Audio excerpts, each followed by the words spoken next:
ஒன்றுபடும் வழி. மனிதர்களின் எல்லா மதங்களும் வானத்தை ஏங்கிய விருப்பத்திலிருந்து தொடங்கின. ஆனால் உண்மையான விசுவாசம் மேலிருந்து வரும் வார்த்தையாக இருக்க வேண்டும். அந்த வார்த்தை உயிரோடு இருக்கவும் வரலாற்றில் நிறைவேறவும் செய்யும்போது அப்போதுதான் அது கடவுளின் நம்பத்தகுந்த வார்த்தை என அழைக்கப்படும். நான் ஏன் இருக்கிறேன்? எப்படி வாழ வேண்டும்? இந்த கேள்விகள் ஒவ்வொரு மனிதனின் இதயத்தின் ஆழத்தில் உறைகின்றன.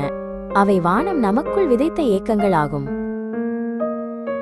புத்தரின் போதனைகள், குர்ஆன், பைபிள் அனைத்தும் மனிதனின் தாகத்திற்கு விடை தருகின்றன.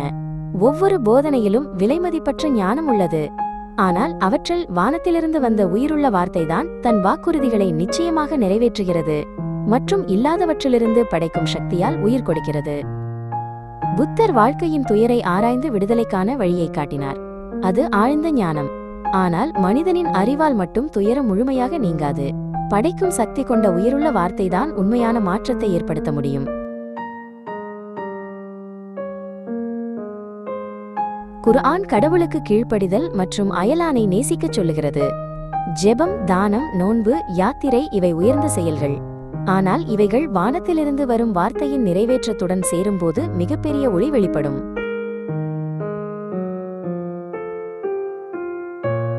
பைபிள் வானத்திலிருந்து நேரடியாக கொடுக்கப்பட்ட உயிருள்ள வார்த்தை.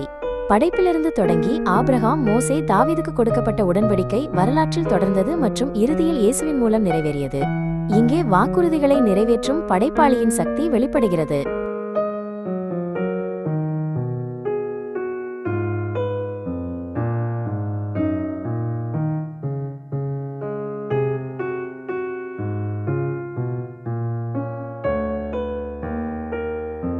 பைபிளின் தனித்துவம் என்னவெனில், கடவுள் நம்மை முதலில் நேசித்தார்.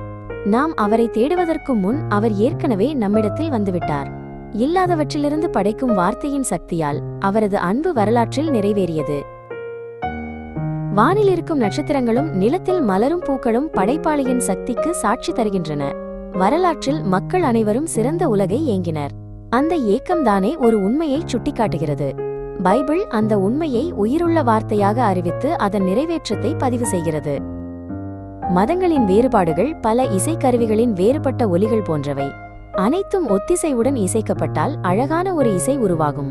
அதேபோல் வானத்தின் உயிருள்ள வார்த்தையில் அனைத்தும் நன்மைகள் ஒன்றிணைந்து ஒற்றுமையை அடையும். எல்லா வழிகளின் இறுதி இலக்கு அன்பே. உயிர் கொடுப்பதும் அயலானை நேசிப்பதும் வாக்குறுதியை காப்பதும் இவையே உண்மையின் மையம். இந்த அன்பு இயேசுவில் நனவாகியது. இயேசு சமாதானத்தை அறிவித்தார். அவர் சொன்னபடி சமாதானம் உங்களோடு இருப்பதாக. உண்மையான அமைதி ஒன்றுபாட்டிலிருந்து தொடங்குகிறது. வானத்தின் உயிருள்ள வார்த்தை இல்லாதவற்றிலிருந்து படைக்கும் சக்தியால் பிரிவை குணப்படுத்தி அன்பை நிறைவேற்றுகிறது. எனவே நாம் பிரியாமல் இணைவோம், வெறுக்காமல் நேசிப்போம், ஒன்றாக வெளிச்சமிக்க நாளை உருவாக்குவோம்.